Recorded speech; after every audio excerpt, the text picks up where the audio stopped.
So the U.S. government is shut down, and my main focus is the healthcare, which they say 24 million Americans' rates would double if Trump's budget bill goes through the way it is now.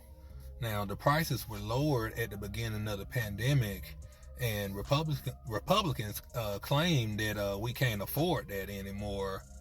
And I don't know. I feel like we spend a lot of money in a lot of places. They already got some kind of bill where they're going to pass. They want to send Argentina like $20 billion for what? I don't even know. But either way, the Democrats, their main focus is the healthcare situation and Medicare and all of that. And that's why they're holding out. And they'll work it out eventually, hopefully rather sooner rather than later.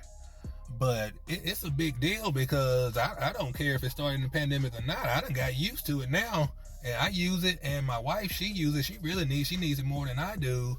But I've gotten used to having insurance because I never had it before all of this.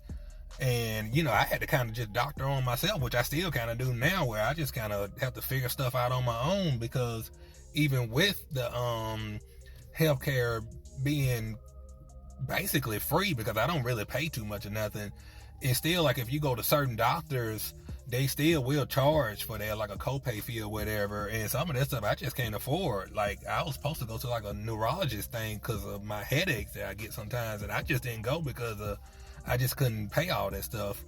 But either way, if it doubles, it's gonna be a lot of people that just have to drop their insurance. I probably would drop mine, honestly, if it wasn't for my wife, and it's, she needs it. She just needs it more than I do, but I can kind of survive without it myself. But either way, researchers at Yale University say that maybe 50,000 people could die if these rates go up, and these are just people that just won't be able to afford to get the proper medical attention. And I feel like it's really a big deal. So hopefully they can get that worked out where they can kind of come to some kind of common ground. And I don't really know about all the other things they're kind of going back and forth on, but that's just the main thing because it affects me, and it affects a lot of American people. So hopefully that's something they can figure out. And also, Trump did a speech in front of the U.S. generals from around the world, and one of the things he said was the U.S. military could start using violent cities as training grounds, where basically they just forcing the military into these cities.